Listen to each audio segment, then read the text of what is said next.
도모 필자를 모셔서 듣는 뒷이야기, 도모 뒷담화. 저는 진행을 맡은 정재환, 이도영입니다. 최근에 날이 많이 풀린 것 같아요. 오늘은 좀 덥더라고요. 그러니까요. 갑자기 이렇게 춥다가는 또.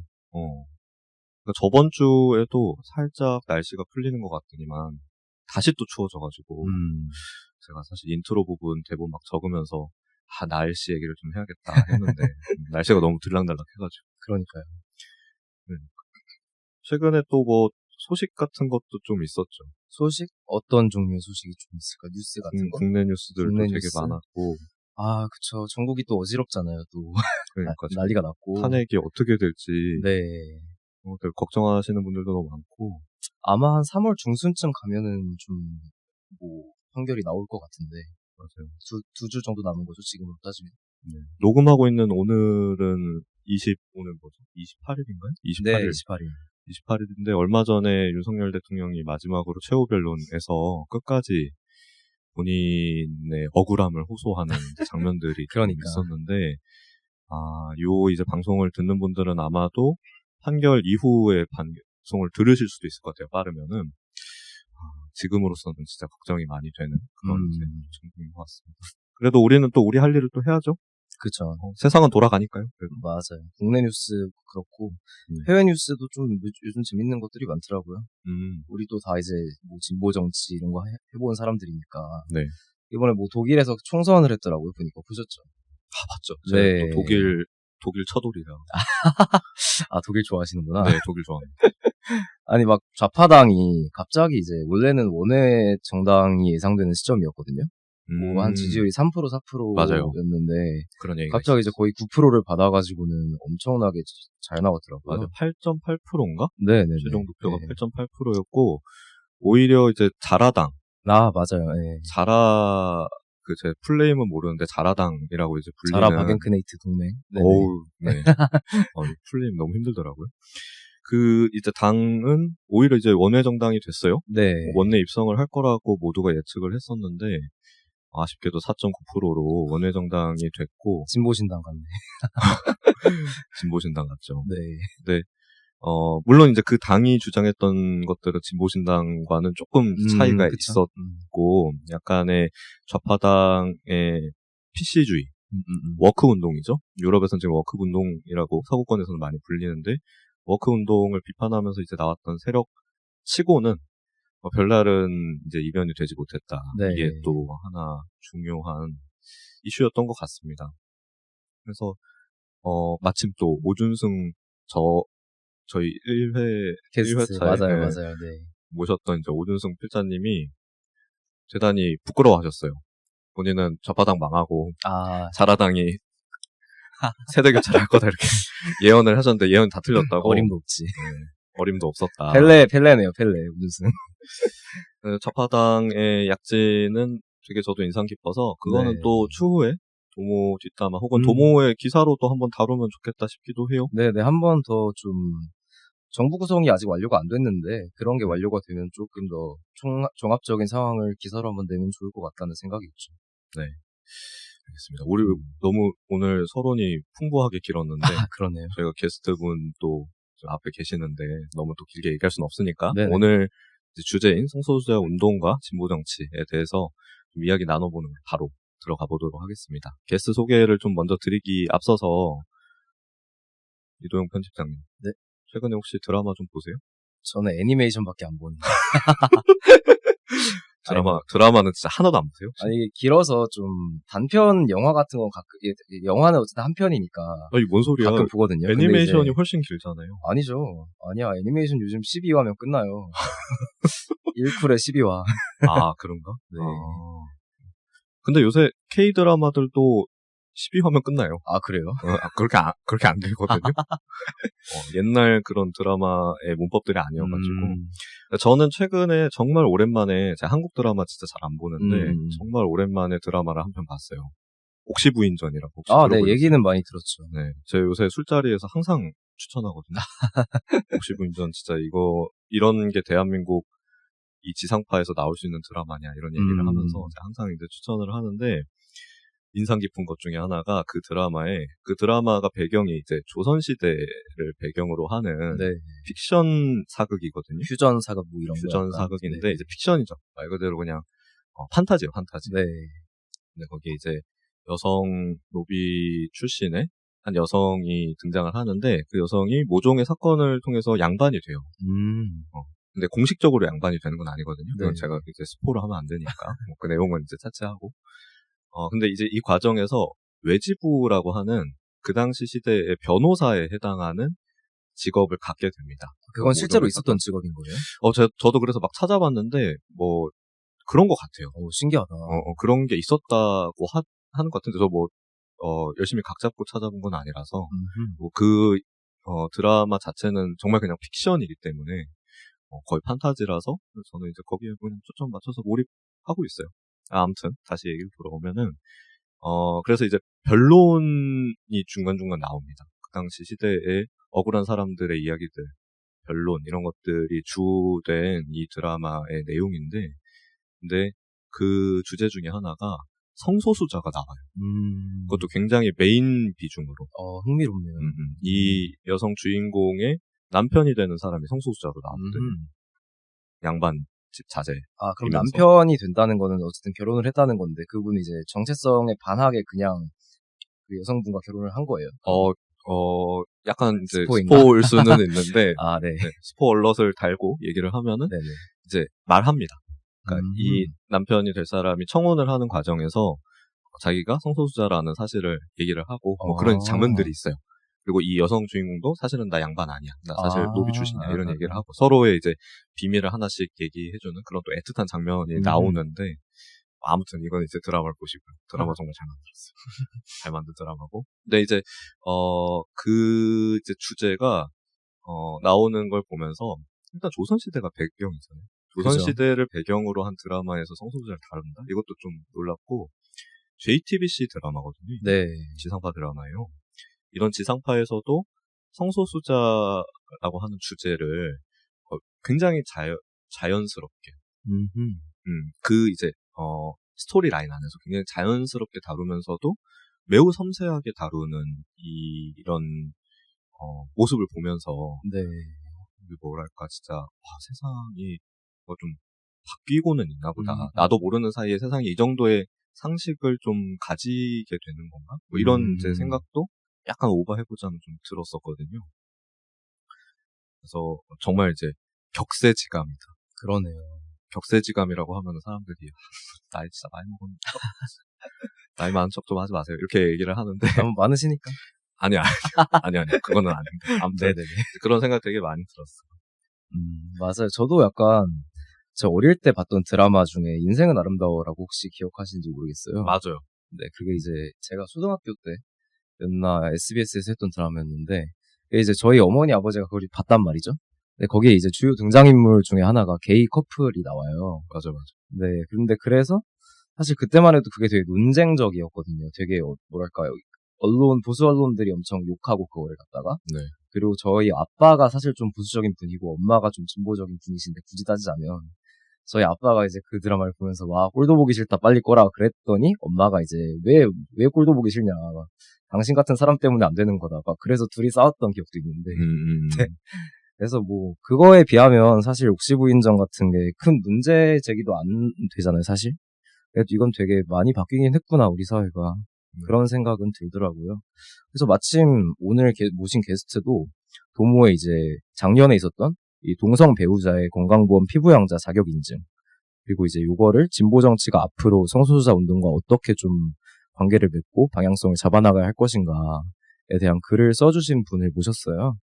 그래서 이제 오늘 게스트로 소개를 드릴 텐데요. 청년정의당 그리고 정의당 전 대변인이자 현재는 이제 남편분과 함께 바닷가에서 살고 있는 촌부라고 스스로를 소개해주신 오승재 필사님 모시고 이야기 나눠보겠습니다. 안녕하세요. 네, 안녕하세요. 반갑습니다. 반갑습니다. 저는 뭐라고 소개를 할까 고민을 많이 했는데요. 울산 시민 오승재입니다. 울산 시민. 울산에 인연이 있으세요? 저는 전혀 연고가 없었고요. 지금 같이 사는 분을 만나면서 처음 가봤어요. 울산이란 도시를. 사실 원래 그런 도시 것 같더라고요. 그러니까 직장이나 연고가 없으면 방문을 잘 안 하게 되는 도시, 네, 그런 도시의 정체성이 있는데 어쩌다 보니 거기서 살고 있습니다. 연고가 생긴 거죠, 뭐 이제. 네, 일종의 그렇다고 볼 수 네. 있죠. 그러게. 울산. 어떠세요? 울산의 첫 인상과 지금에 살면서 느끼는 울산의 모습. 울산은 첫인상은 굉장한 공업도시. 그러니까 이 서울에서는 느낄 수 없는 어떤 맞아. 큰 산업과 큰 기업들이 이 도시의 어떤 중요한 공간을 차지하고 있구나. 이런 것들을 느끼게 됐고요. 또 한편으로는 되게 처음에는 이게 편견인데 경상도 사람들은 보수적일 것이다. 이런 편견을 가지고 이제 가면서 굉장한 걱정이 있었는데요. 생각보다 울산 시민들이 쿨합니다. 그리고 보통 다른 사람의 사생활에 크게 관심이 없어요. 그래서 그냥 그런가 보다. 이렇게 하고 본인 할 얘기를 하기 때문에 굉장히 쿨한 도시다. 요새는 좀 그렇게 느끼고 있고 또 이게 동네마다 약간씩 울산 시민들도 완전히 균질한 정체성을 공유하고 있지는 않구나 이런 생각을 하게 되는데요. 저는 이제 동구라는 자치구에서 살고 있는데 동구. 네, 그것이 이제 조선소의 도시예요. 그래서 현대중공업을 중심으로 지역사회가 구성되어 있다고 해도 과언이 아닐 정도로 저도 같이 사는 분도 이제 현대중공업 조선소에 다니는 노동자인데요. 확실히 좀 저희 지역에 사는 주민들은 이 노동인권 감수성이 굉장히 높고 불이한 일을 참지 않고 이런 것들이 굉장히 그러니까 87년 노동자 대투쟁 이후로 지역사회가 뭔가 학습된 것이 있는 것이 아닌가 이런 가설을 제기하고 싶을 정도로 굉장히 단결된 모습을 보여줄 때가 종종 있어서 그것이 좀 놀랍고 또 신기한 그런 일상들을 보내고 있습니다. 멋지다. 그래서 괜히 진보정당 국회의원이 동구에서 나온 게 막 괜히 나온 게 아니었나 보네요. 그러면. 그렇죠. 현재도 지금 구청장으로 재임하고 계신 분이 진보정당 출신이셔서 굉장히 알게 모르게 체감하게 되는 부분이 있습니다. 아니 울산 시민 다 되셨어요.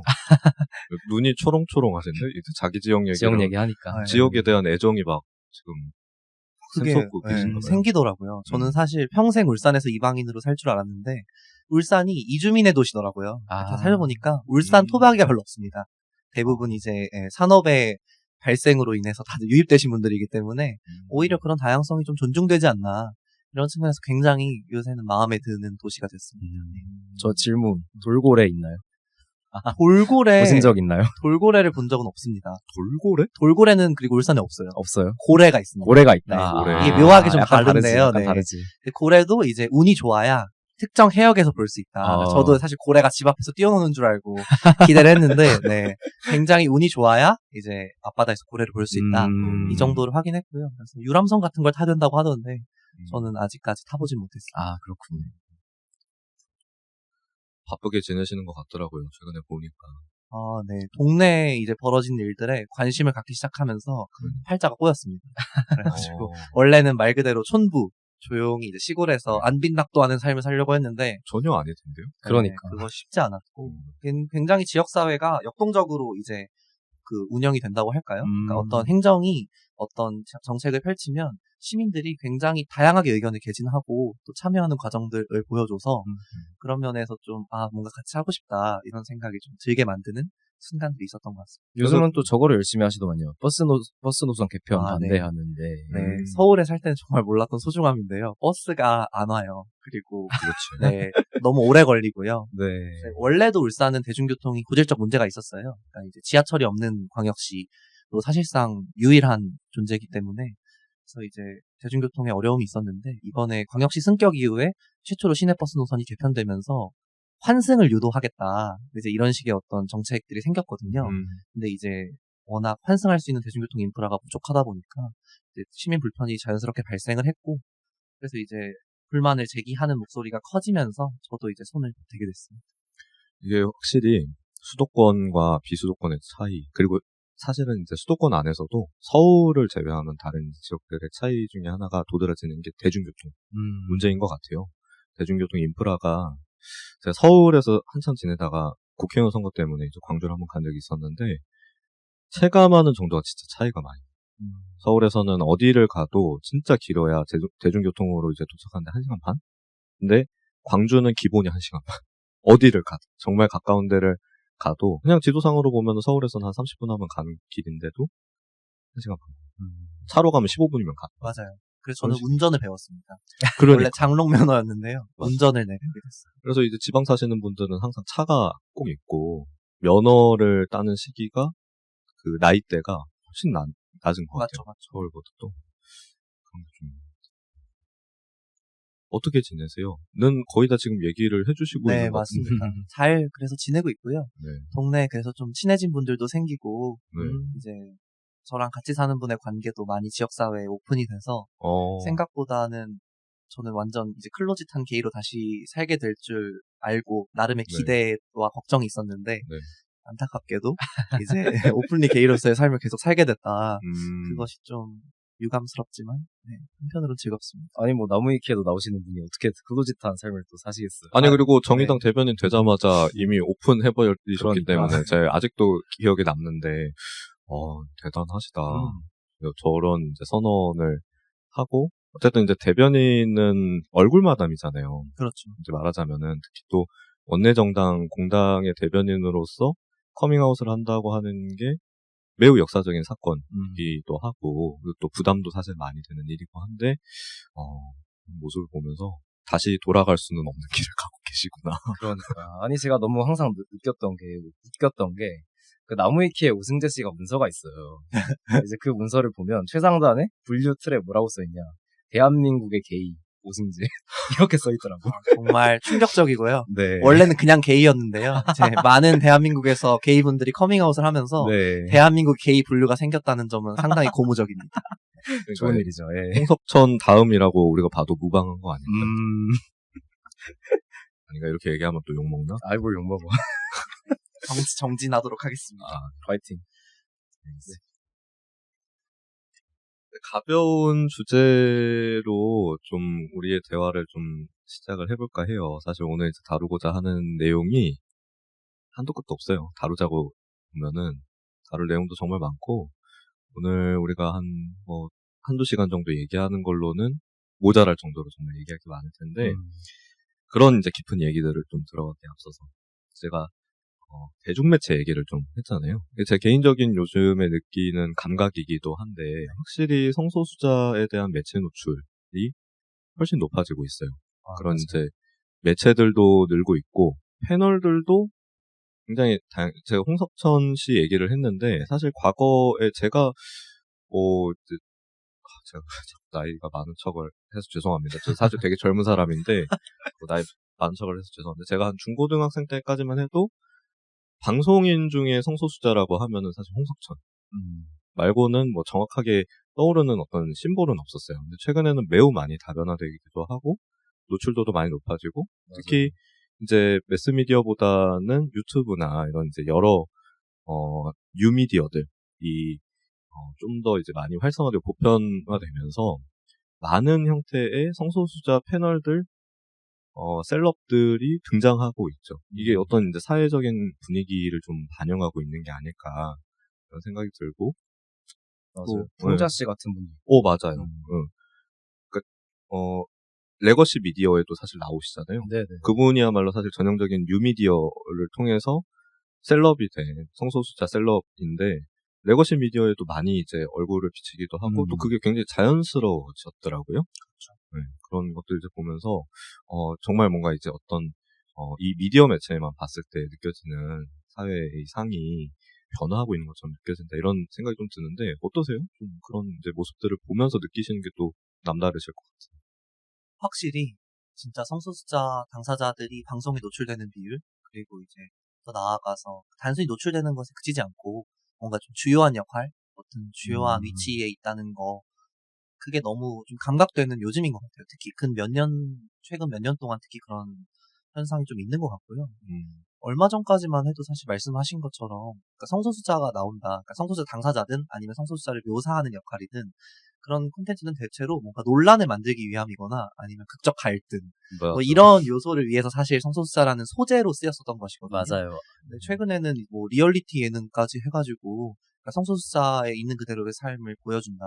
물론 이제 그것에 대해서는 또 다양한 결이 있지만 그럼에도 불구하고 이제 그것에 대해서 우리 사회가 미디어 차원에서 용인할 수 있게 되었고 나아가서는 더 다양한 사람들에게 좀 적극적인 기회가 제공된다는 점은 매우 큰 의미가 있는 것 같아요. 맞아요.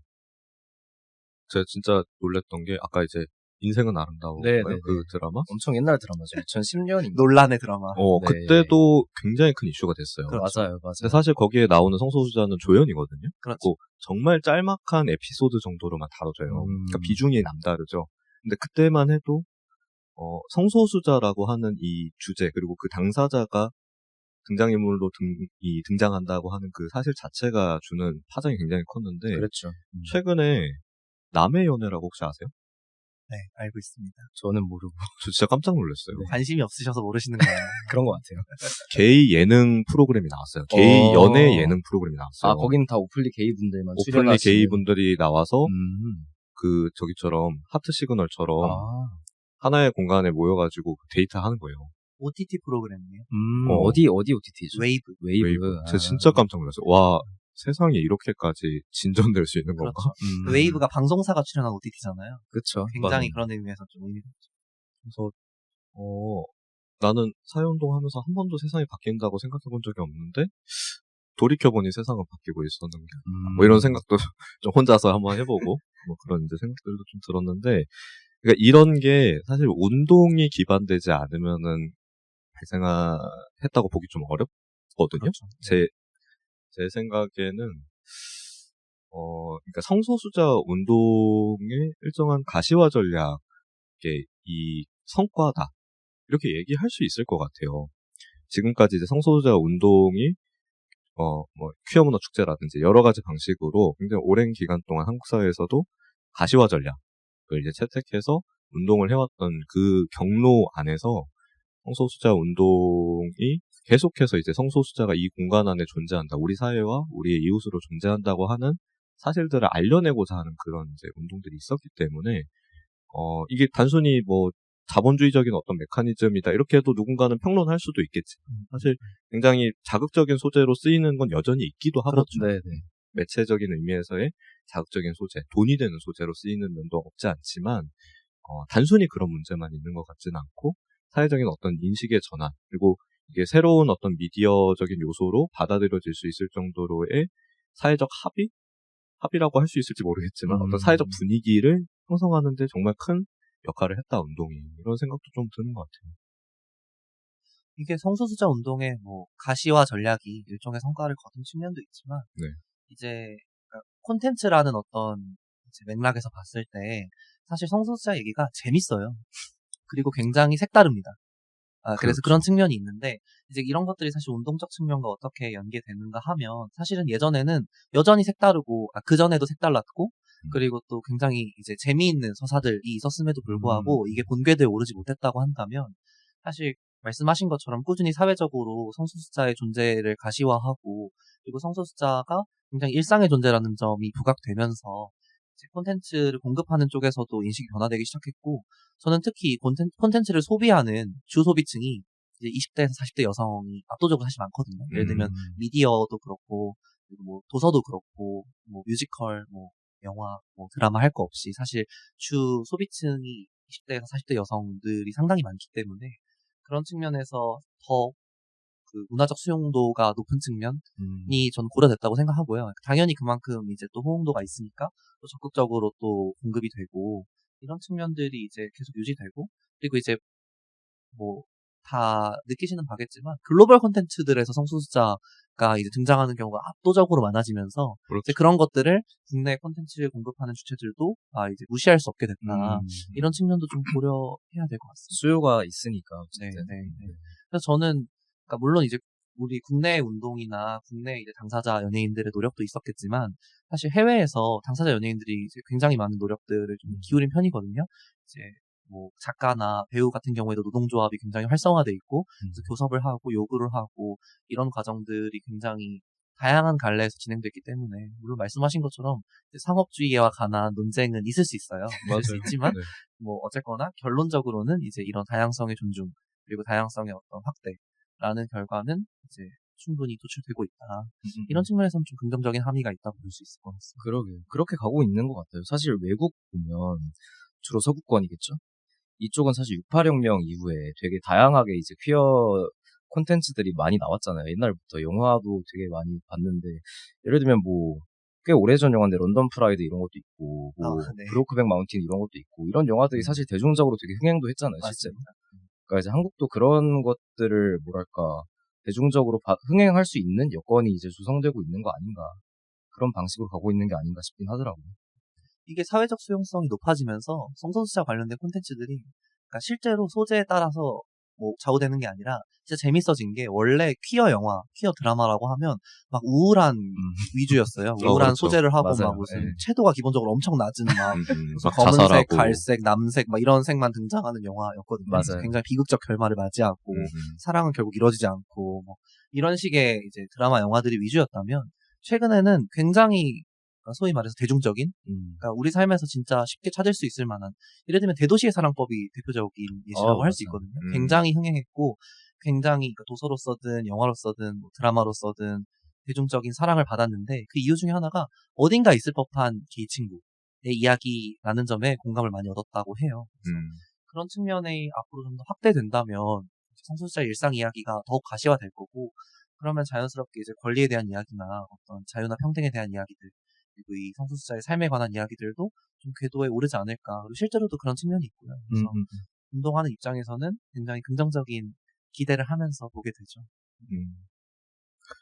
그러니까 예술의 측면에서도 우리 사회의 곳곳에 존재하지만 보편적인 예술의 영역에서 다뤄지지 않았던 주제들을 길어와서 표현하고자 하는 욕망 같은 게 있잖아요.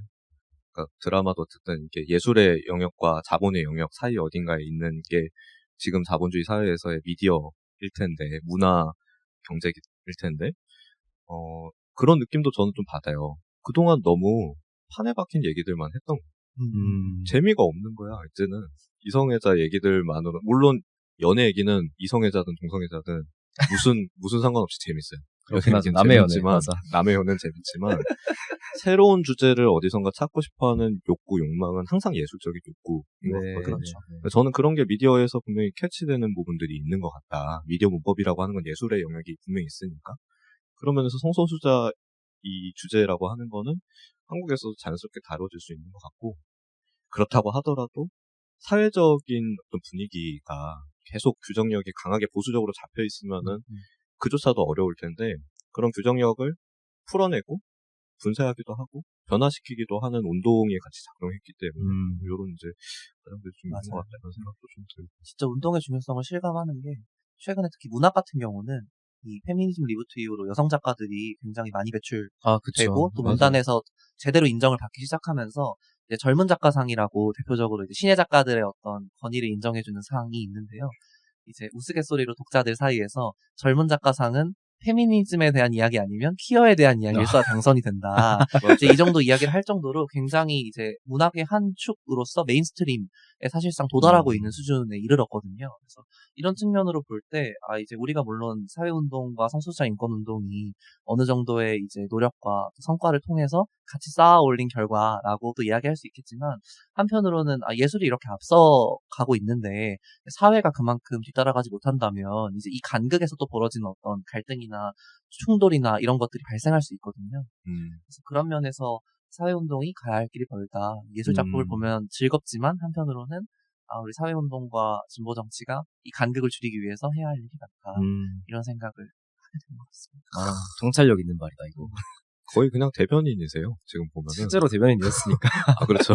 임기가 2년 전에 끝났기 때문에. 발언이 거의 대변인이세요. 맞아요. 지금 이제 운동의 우리의 방향과 사회적 진단까지 이렇게 딱 또 얘기를 해주시는 또 오늘 마침 할 얘기가 또 그런 얘기예요. 맞아요. 오늘 이제 다루려고 하는 그리고 도모에서도 다뤘던 이 기사에 오승재 필자님이 적어주셨던 그 글 자체가 사실 이제 그런 얘기라서 이 얘기를 바로 좀 해보면 좋을 것 같아요. 네, 그러시죠. 네네. 건강보험 피부양자 자격 인정.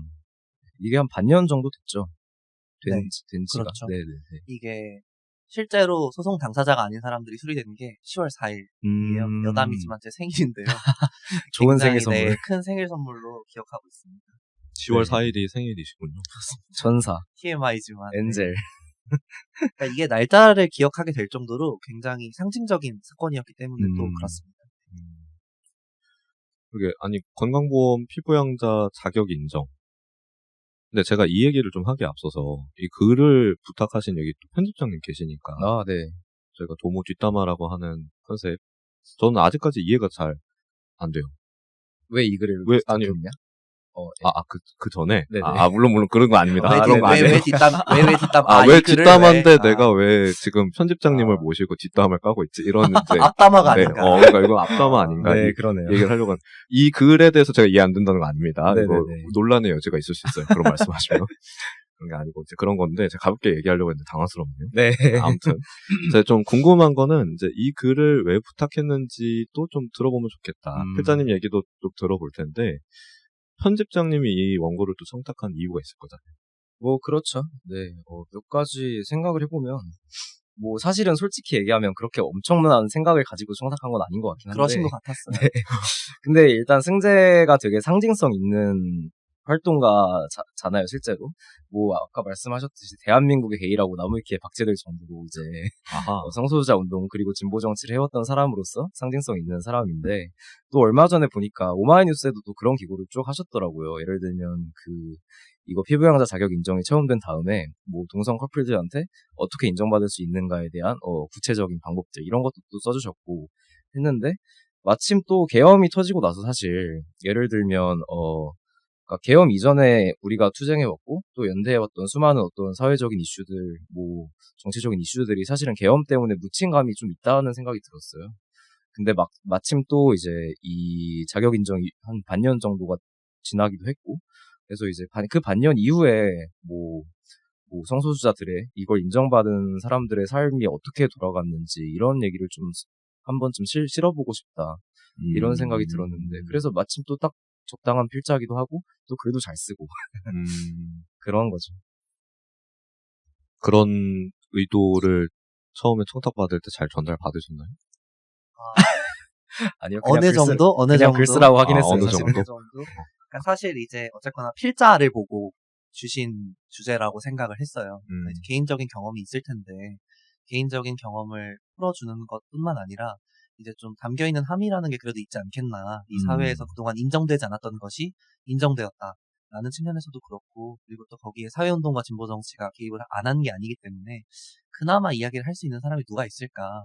네, 말씀하신 것처럼 대한민국의 게이가 얼마 없어요. 그래가지고 물론 이제 성소수자로 넓히면 좀 더 많아질 수도 있겠습니다만 이제 아무튼 커밍아웃한 성소수자, 그리고 이제 이 주제에 대해서 글을 쓸 수 있는 사람, 그 교집합을 찾다 보니 그냥 제가 있어서 저에게 부탁하신 게 아닌가. 그 정도로 그냥 필자적 운명으로 겸허히 받아들이고 있었습니다.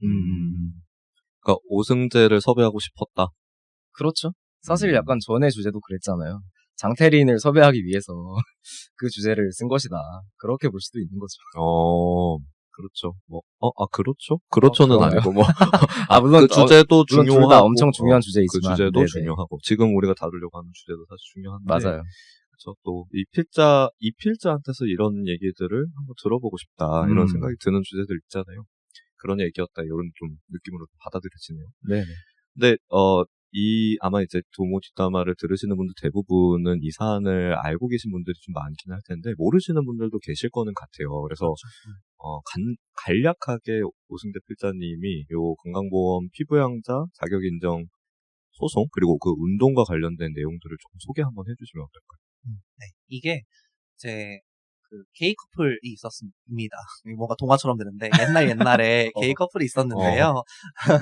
어쨌거나 이제 게이 커플이 있었고 이분들이 수년 동안 만나고 결혼식까지 하고 이제 결혼 관계를 공표했어요.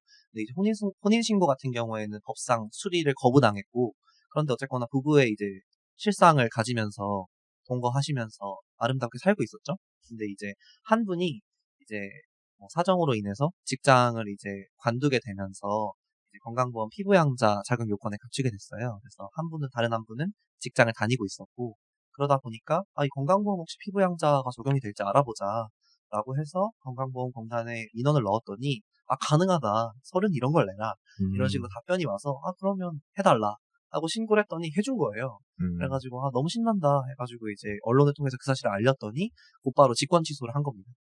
공단에서. 그래서 이제 이것이 불법이고 위법하고 부당하다, 이런 취지로 해서 이제 행정소송을 건 것이죠. 건강보험공단을 상대로 이 처분을 취소해달라. 근데 이제 실질적으로는 동성부부도 건강보험 피부양자 적용이 된다, 이런 얘기를 하기 위해서 사실 건 소송이었고요. 그래서 이제 1심, 2심, 3심을 모두 거쳤는데 1심에서는 졌습니다. 1심에서 건강보험공단이 이겼고요. 이유는 딱 하나였습니다.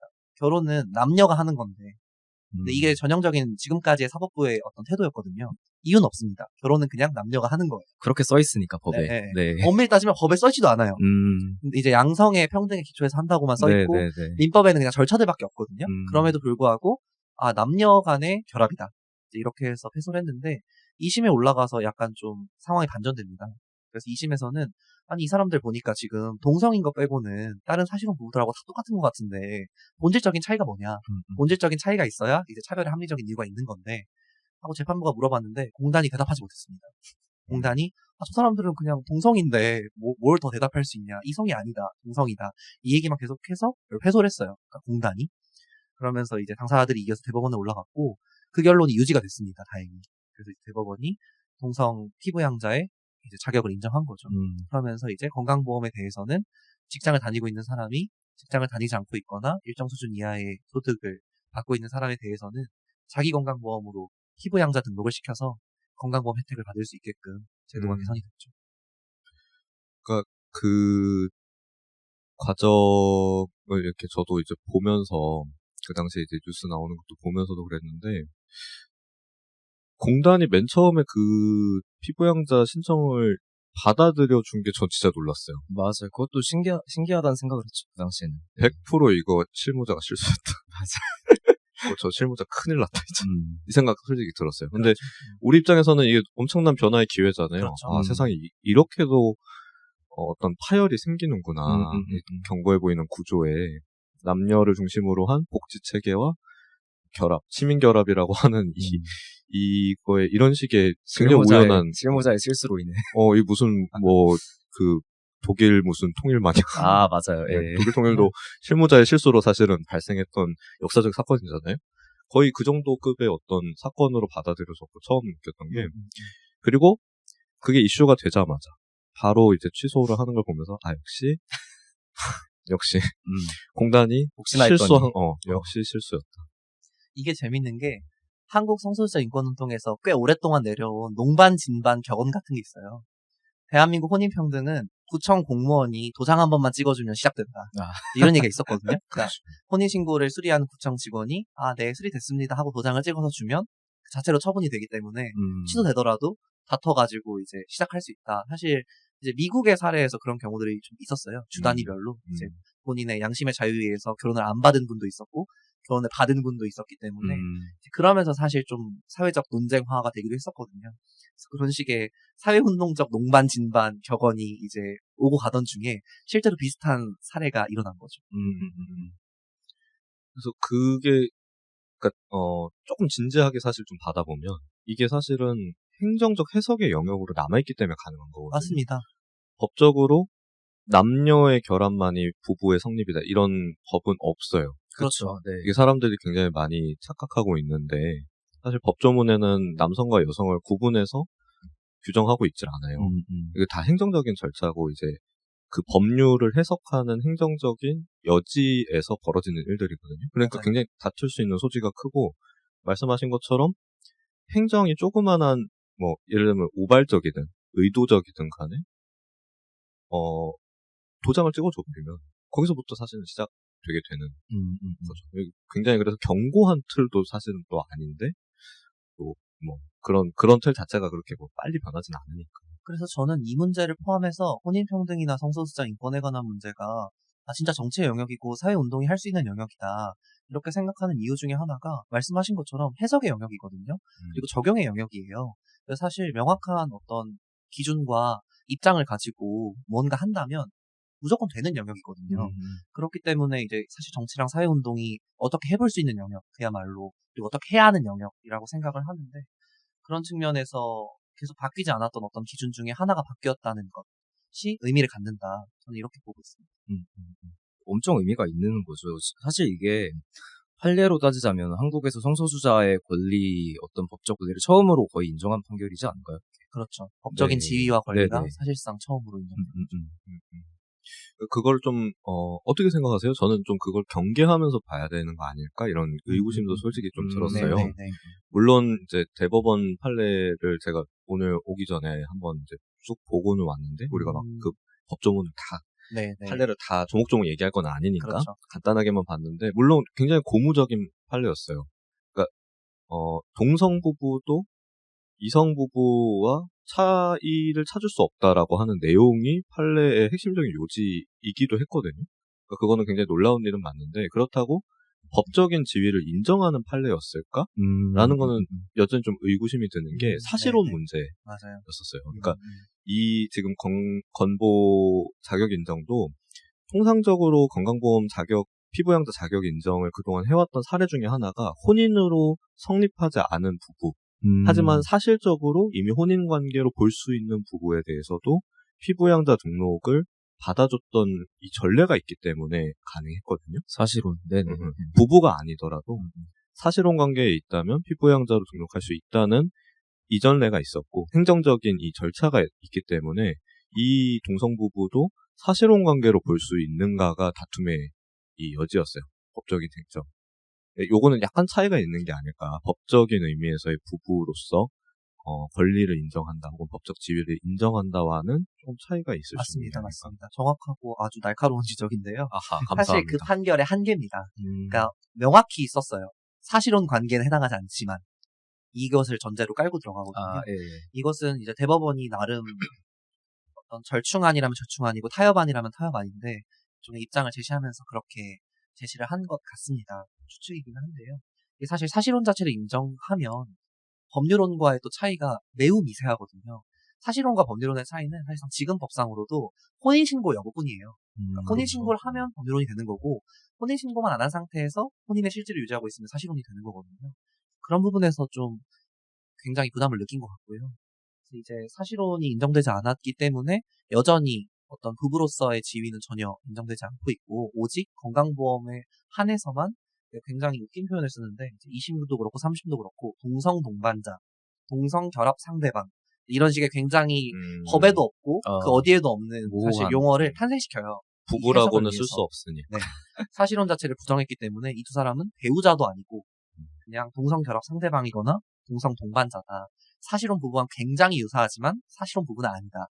이런 식의 논리를 남긴 건데요. 그럼에도 불구하고 이제 모두가 이 이야기 들으면서 느끼시겠지만 말한 것처럼 사실 큰 차이가 없거든요. 그러니까 이게 이름을 달리 바꿔 부른다고 해도 사실혼 내지는 법률혼의 실질을 가지고 있는 사람들이 사실상 이 동성 동반자거나 동성 결합 상대방이기 때문에 그런 부분들은 이후에 해소될 것인데 이후에도 말하겠지만 사실 방법이 전 중요하다고 보거든요. 그래서 이제 외국 사례를 보면 의회가 주도하는 형태가 있고 사법이 주도하는 형태가 있는데 지금 사실상 이 흐름대로라면 사법 주도형 모델을 따라가게 될 것인데 이제 그것이 낳는 폐해도 분명히 있어요. 물론 의회 주도형이 낳는 폐해도 있겠지만 좀 굉장히 우려스럽고 그렇기 때문에 이 글을 좀 써야겠다고 생각을 했던 게 정치랑 사회운동이 좀 역할을 진짜 해야 될 텐데 그래서 뭐 의회가 주도하지는 못하더라도 의회가 주도할 수 있도록 만들기는 해야 할 텐데 이런 고민들이 굉장히 컸고요. 하지만 절망스럽게도 지금 독자적 진보정당 원내의석이 하나도 없는 상태라고 저는 생각하기 때문에 뭐 제 생각입니다. 여러분 제 생각이에요. 아니 왜 진보정당이 있는데요. 왜? 독자적 진보정당. 네. 독자적 진보정당. 그렇죠. 독자적 진보정당은 저는 없죠. 이 이슈와 관련해서도 독자적 진보정당인가 아닌가 이것도 굉장히 중요하다고 생각해요. 사실 정치공학적으로도 이 이슈가 독자적 진보정당의 길로 갈 수 있느냐 없느냐를 가르는 어떤 이제 리트머스 종이라고 할까요? 그런 역할을 하기 때문에. 그렇죠. 네, 지금 실제로도 그렇게 되고 있기도 하고요. 맞습니다. 그래서 저는 좀 아쉬운 마음, 안타까운 마음도 있었기 때문에 내 몫이 있다면 이런 글이라도 하나 쓰는 게 아닐까. 그리고 여기 와가지고 재미는 없지만 한마디라도 떠들고 가는 게 아닐까 이런 생각이 있었어요. 오늘 되게 재밌는데요. 맞아요. 오늘 재밌는데요. 근데 네. 이게 그런 말을 하기도 조금 민망한 게 저는 항상 재밌었거든요. 1화부터 3화까지 다 재밌었는데 녹음하는 우리만 재밌나 봐. 아니야. 아니에요? 아니었으면 좋겠다. 아니었으면 좋겠어요. 아니었으면 좋겠네요. 네. 아니 오늘 얘기는 재밌게 다들 듣고 계실 것 같아요. 네. 그 중간에 잠깐 이제 의회형 그리고 사법주도형, 의회주도형, 사법주도형 이야기가 좀 나왔어요. 아마 이제 그 혼인평등 관련해서 이 법제화되는 절차와 과정에 대한 분류인 것 같은데, 네, 맞습니다. 그 내용도 아마 이제 들으시는 분들 중에는 처음 접하시는 그렇죠, 분들 그렇죠. 계실 것 네, 같아서, 네. 그 내용은 뒤에서 한번 다시 또 좋습니다. 다뤄보는 거라고. 네. 왜냐면 해외 사례를 우리 또 검토해봐야죠. 네, 해외 네, 사례도 많죠. 궁금하니까요. 네. 다시 좀 이제 건강보험 피부양자 자격 인정으로 돌아와서, 사실 그래요. 이게 혼인평등까지 나아가는 어떤 판례는 아직은 아니에요. 그죠. 맞습니다. 그렇죠. 이게 그 초입에 있는 거라고는 우리가 고무적으로 평가해 볼 수 있지만, 그렇다고 해서 아직까지 이제 사법부가 동성부부의 시민결합, 혼인, 이거를 이제 인정한 거는 사실 아니거든요. 네. 그래서 그런 한계가 분명히 있다라고 하는 이제 이야기를 좀 해주신 것 같은데, 그럼에도 이 건강보험 피부양자 자격 인정, 이게 왜 중요할까? 이런 질문을 좀 해볼 수 있지 않을까 싶어요. 왜 중요할까? 크게 분류하면 두 가지 측면이 있을 것 같은데요. 일단은 실리적 측면에서 보자면 그 성소수자의 인권에 관한 어떤 법적 권리나 지위가 사실 다양한 분야에서 인정되지 않아 왔지만 특히 사회보장법과 관련된 부분에서 굉장히 열악했습니다. 그래서 그나마 지금 현재 있는 사회보장법의 어떤 보장도 받을 수 없는 상황. 그래서 예를 들면 파트너가 사망을 해도 어떤 산재로 사망을 해도 산재 유족연금 받을 수 없고 국민연금도 사실 유족연금이 있거든요. 공무원연금도 마찬가지고 그런 부분들이 사실 사실혼 배우자까지도 받을 수 있는 영역인데 동성 배우자는 받지 못하는 경우 굉장히 많이 발생을 했었어요. 그래서 사회보장법 같은 경우에는 그런데 이제 국가가 어떤 적극적으로 나서서 하는 영역이기는 하지만 국가의 어떤 재량에 있다고 보는 경우가 많거든요. 법적인 다툼으로 특히 들어가면 그래서 세세한 어떤 이런 것들까지 보장해줄 필요는 없다. 이런 식의 판결문들이 굉장히 많이 나오고 거기서 좌절하는 어떤 운동의 움직임들이 계속 발생을 하기도 했습니다. 그런 측면에서 이제 보장받지 못하던 어떤 사회보장법의 영역에서 처음으로 보장받는 영역이 생겼다는 것. 그것이 특히 생명이나 건강에 직결된 건강보험에 관한 문제라는 것. 그리고 이것이 비슷한 메커니즘을 공유하고 있는 다른 사회보장법으로 적용될 가능성이 매우 높다는 점. 그것이 실리적인 어떤 측면에서 하나라고 할 수 있겠고요. 다른 측면에서는 우리가 이 판례에 대해서 사실 여러 가지 해석을 할 수 있고 궁극적으로는 사실혼이 아니라고 하는 큰 전제 때문에 비판을 하기도 하는 판례지만 그럼에도 불구하고 저는 그 혐오 세력의 어떤 문장이 좀 웃기고 공감이 갔는데요. 동성 결혼의 문이 열렸다. 이런 표현을 쓰더라고요. 저는 그 표현이 매우 적확하다고 생각합니다. 열렸다. 거의 뭐 정의당 논평 제목 같은데. 그렇죠. 매우 적확하다고, 물론 지옥문이라고 표현하신 것 같긴 한데. 지옥. 아무튼 동성결혼의 문이네. 문이 열렸다. 네. 어떤 운동적인 지향이나 어떤 미래적인 측면에서 봤을 때는 문이 열린 것은 저는 맞다고 생각을 네, 합니다. 네. 그래서 이게 궁극적으로는 동성 커플과 이성 커플 사이에 본질적인 차이가 없는데 왜 둘을 차별하느냐 이런 문제에서 이제 이런 결론에 도달했기 때문에 이제 제기된 혼인평등 관련된 소송들에서도 이 문제를 짚고 넘어가지 않을 수 없을 것이고 그렇게 한다면 궁극적으로는 혼인평등에 가닿을 수밖에 없을 것이다. 그런 맥락에서는 정말 동성결혼의 문이 열렸다. 이 판결로. 그런 측면에서는 어떤 법적이든 운동적이든 맥락이 크다고 할 수 있겠습니다. 그 사회복지 제도가 대체로 한국이 아직까지도 가족을 중심으로 되어 있잖아요.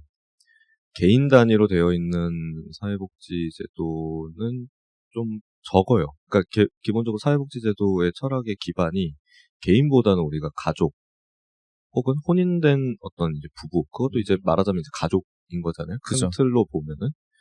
그래서 형성된 가족을 중심으로 짜여져 있다 보니까 성소수자뿐만 아니라 다양한 형태의 가족을 구성하고 있거나 다양한 형태의 삶을 살고 있는 사람들이 사회보장제도에 편입하기 되게 어렵거나 아니면 그 편입의 문턱을 느끼는 경우가 굉장히 많은 것 같아요.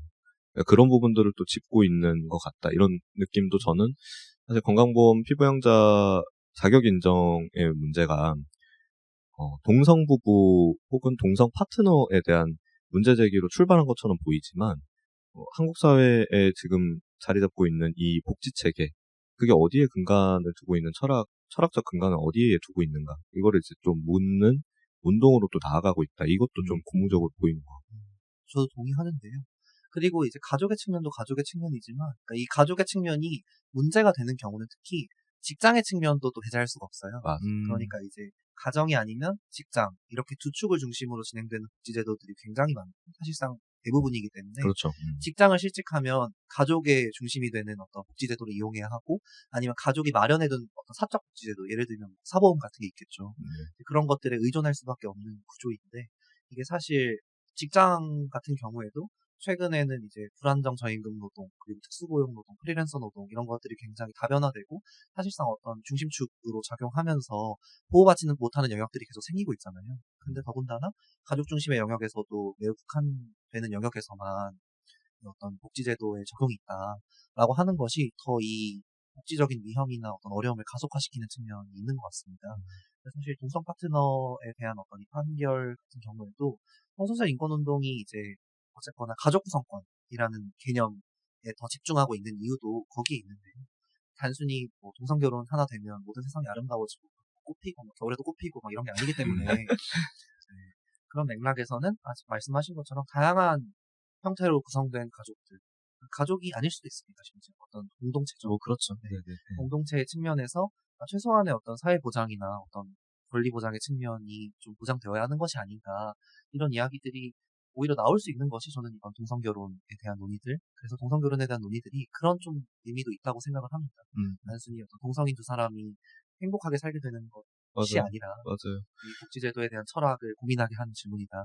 그래서 오승재 필장님이 동성결혼 혹은 혼인평등의 문이 열렸다 이렇게 아까 얘기하셨는데 저는 좀 다른 관점에서 사회복지제도에 사회보장제도에 복지국가 시스템에 새로운 철학적 논쟁이 발생할 수 있는 문이 열렸다. 굉장히 근대적인 논쟁이죠. 개인을 국가가 보호하고 발전시키려고 한다면 어떤 제도를 우리가 가져야 되는가. 서구권은 그런 이제 근대적인 논쟁들, 근현대적인 논쟁들이 계속 발전해 오면서 한국에서는 그동안 조금 논란도 있기는 했었지만 이를테면은 미혼 혹은 비혼 부부가 낳은 자녀에 대해서 지원해주는 법률, 제도 이런 것도 굉장히 공을 많이 들였단 말이에요. 맞습니다. 그리고 그게 실제로 인구 위기의 어떤 해법으로 제안되기도 했고 프랑스 같은 경우가 대표적이죠. 네. 그래서 비혼 출산율이 프랑스 같은 경우는 굉장히 높고 한국에서도 인구 위기 관련된 이제 논의들 나올 때 항상 이제 그런 자료들이나 사례들이 제시가 됐었는데 이런 이제 경로의 논쟁이 이제 한국 사회에서도 등장하기 시작하는 문이 사실 열린 거예요. 왜 건강보험이라고 하는 사실 건강보험이라고 하는 거는 국민들의 건강적인 이 기반을 증진시키기 위해서 만든 사회보장적 시스템인데 이거 굳이 가족일 필요 있어? 굳이 혼인관계일 필요 있어? 라고 하는 질문들이 이제 가능해지는 거죠. 맞습니다. 그래서 사실 피부양자 제도가 갖는 한계도 명확해요. 피부양자 적용이 되려면 직업이 없거나 굉장히 적은 수준의 급여, 그러니까 사실상 최저임금만 받아도 피부양자가 될 수 없습니다. 기초생활수급자 이 정도여야 되는 건가요? 거의 그에 준하는 수준이죠. 그래서 중위소득 기준이 있는데요. 아무튼 이제 그렇기 때문에 굉장히 보호되는 범위가 적습니다. 그래서 피부양자라고 하더라도 사실상 최저임금을 예를 들면 버는 부양자가 있다고 하더라도 소득이 없거나 사실상 미미한 어떤 액수의 소득을 그것도 심지어 정기적으로도 못하게 부정기적으로 이제 올리는 사람이 있다고 한다면 이게 피부양자 제도가 있다고 하더라도 건강보험이 적용된다고 하더라도 여전히 건강보험이 메우지 못하는 부분들이 굉장히 많잖아요. 그런 측면에서 아주 기초적인 보장을 받을 수 있을 뿐이지 그 이상의 어떤 필요한 보장은 받을 수 없다. 이런 측면이 여전히 존재하기 때문에 사실 건강보험의 보장성이 확대되고 어떤 개개인에 대한 보장 여부가 명확해지면 이것이 사실 피부양자에 대한 큰 논쟁 없이도 우리가 이 동성 파트너들이 뭐 이성 파트너도 마찬가지겠고요. 정당한 어떤 법의 적용, 제도의 보장 이런 것들을 받을 수 있다는 점에서 이 피부양자 제도를 둘러싼 어떤 논쟁이나 어떤 법적 다툼이 보여주는 한계와 어떤 의의가 명확한 것 같습니다. 저도 그래서 그런 논쟁의 문이 열렸다라고 하는 게 되게 중요한 초점이지 않은가 싶어요. 예를 들면 이제 복지제도에 대한 어떤 철학적인 논쟁이라고 말씀을 하셨는데 실제로 지금 예를 들면 전 세계에서 가장 어떤 동성애 성소수자라든가 소수자들에 대한 권리가 가장 잘 보장된다라고 할 수 있는 국가들은 대체로 유럽권이잖아요. 유럽권이 제도적으로 가장 그런 상비가 돼 있는데 예를 들면 스웨덴 같은 나라는 복지국가로 유명하잖아요. 그렇죠. 근데 이런 나라도 사실은 과거에는 이 복지 철학이 뭐랄까 약간 우생학에 근간을 두고 있었던 것이죠. 우생학이나 그러니까 생산 가능한 인구, 생산성 있는 인구. 이 생산이라고 하는 거는 뭐 진짜 노동력일 수도 있고 아니면 재생산이 가능한 이성 커플을 기준으로 하는 걸 수도 있고. 그러니까 이제 아무튼 그런 거에 해당되지 않는 뭐 예를 들면 장애인 내지는 성소수자들은 복지제도의 사각지대에 놓여 있었던 역사가 엄청 길거든요. 그러니까 이것도 말씀하신 대로 엄청 지난한 논쟁과 또 성소수자 운동과 좌파 정치, 진보 정치의 투쟁을 통해서 지금의 자리에 다다르게 된 것인데 그런 관점에서 한국도 이런 논쟁의 문이 열렸다라고 하는 거는 우리도 그런 투쟁을 더 심도 깊게 이어갈 수 있는 출발점이 어느 정도 마련되는 거 아닌가 싶은 생각이 들더라고요, 저는. 정치적인 담론 형성도 굉장히 중요하고, 뭐 이런 시점에서, 그러니까 아쉬운 건 진짜 그런 거예요. 그러니까 진보 정당이 이런 문제들을 정치 의제로 꺼내놓기 시작해야 되는데, 진보 정당이 원내라고 하는 공간을 얻지를 못했잖아요. 그러니까 제도 정치 저는 중요하다고 생각하는데 그 전제에서 물론 제도 바깥에 있는 정치가 불필요하다는 건 아니지만 제도 정치 안에서 이런 이 지금의 이 발생하고 있는 이 파열음들을 적극적으로 대변하고 길어내는 작업들이 사실 진짜 필요하거든요. 이런 논쟁이 시작됐다는 거를 어디서 우리끼리만 이렇게 얘기한다고 세상 바뀌지 않잖아요. 맞아요. 의회에서도 얘기해야 되고 국회에서도 얘기해야 되고 법안도 제출하고 이런 이제 과정이 필요한데 그런 논쟁들이 이런 이제 시민사회나 사회 영역에서는 출발하고 있는데 정부 제도 정치의 영역에서는 여전히 이 허들이 너무 높아요.